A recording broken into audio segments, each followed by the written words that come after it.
Dan untuk membahas soal manuver politik Capres Prabowo Subianto mendekati putra Jokowi, Gibran Rakabuming Raka dan Kaesang Pangarep, kita sudah bersama dengan Direktur Puskapol Visip UI, sudah ada Ibu Huria. Selamat sore Bu Huria, terima kasih sudah bergabung bersama kami di Kompas Petang. Selamat sore Mbak Cynthia. Bu Huria, menurut perspektif Anda sebenarnya modal politik dari Prabowo Subianto ini sekarang bagaimana? Apa hanya soal kedekatan dengan Presiden Jokowi sampai menunggu Gibran Rakabuming Raka? Saya kira bukan cuma soal kedekatan ya. Ini kan sudah ada hitung-hitungan politik gitu ya, dan kita bisa melihat ini sebagai bentuk rasionalitas politik para aktor gitu. Saya kira ada dua hal Mbak Cynthia. Yang pertama, memang bagaimanapun kan faktor Jokowi gitu ya masih punya appeal yang tinggi gitu ya untuk menarik dukungan dari pemilih. Pak Jokowi masih punya pemilih-pemilih loyal gitu ya yang masih menunggu kira-kira di mana Pak Jokowi akan berpihak gitu ya kepada salah satu kontestan yang ada. Yang kedua saya kira ini juga persoalan balas budi politik gitu ya. Ini kan bergabungnya koalisi lama gitu ya. Partai-partai lama di koalisinya Pak Prabowo termasuk juga gitu ya. Kaesang dengan PSI ini menjadi bentuk reuni saja gitu ya. Ada reuni politik yang terjadi dan juga balas budi gitu atas dukungan yang diberikan oleh Pak Prabowo pada saat Jokowi dulu di Pilkada DKI 2012. Tapi gini Bu Huria, kalau kita tahu Pak Prabowo kan memiliki koalisi besar, ada beberapa nama ketua umum yang juga dinilai potensial. Kenapa tidak dijagokan yang sejumlah nama itu, apalagi PAN juga masih mendukung Pak Erick Thohir? Iya, partai politik kan pengennya menang ya. Jadi kan semua kandidat maunya menang dan mereka sedang berhitung-hitung sebenarnya begitu ya. Ketika kemudian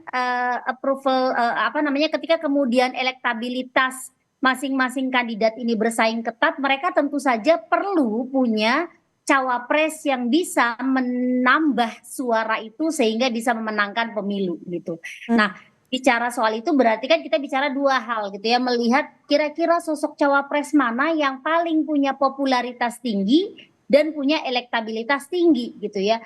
Bahwa kemudian di koalisi Pak Prabowo ada banyak ketum-ketum partai yang juga punya hasrat, punya ambisi ingin menjadi cawapres, iya. Tetapi balik lagi, apakah secara hitung-hitungan politik gitu ya, mereka mampu menambah suara yang signifikan buat memenangkan Pak Prabowo. Dan saya kira dalam konteks itu, kenapa kemudian Gibran gitu ya masih berupaya didorong-dorong gitu ya agar bisa jadi cawapres, termasuk manuver misalnya dengan melakukan judicial review gitu ya ke MA. Ya ini dari hitung-hitungan politik itu Mbak Cynthia. Iya. Tapi kalau secara etika Anda melihatnya seperti apa? Karena kan kemarin Gibran juga udah menegaskan bahwa masih loyal dengan PDIP.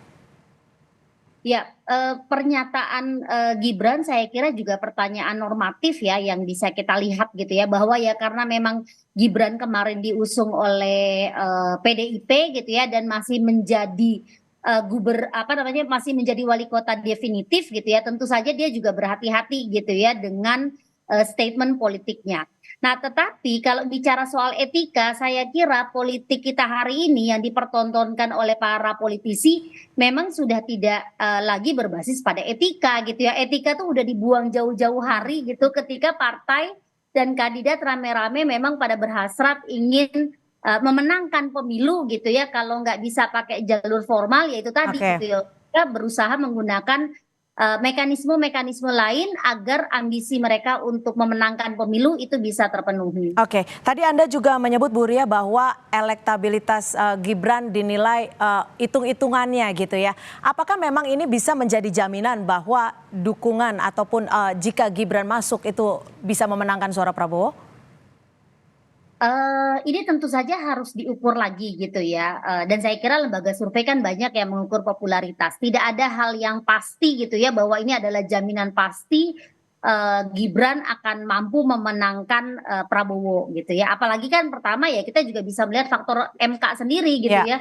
Kan belum pasti juga nih putusan MK apakah akan mengabulkan permohonan penurunan usia cawapres atau tidak gitu ya. Oke. Tetapi saya kira dari perspektif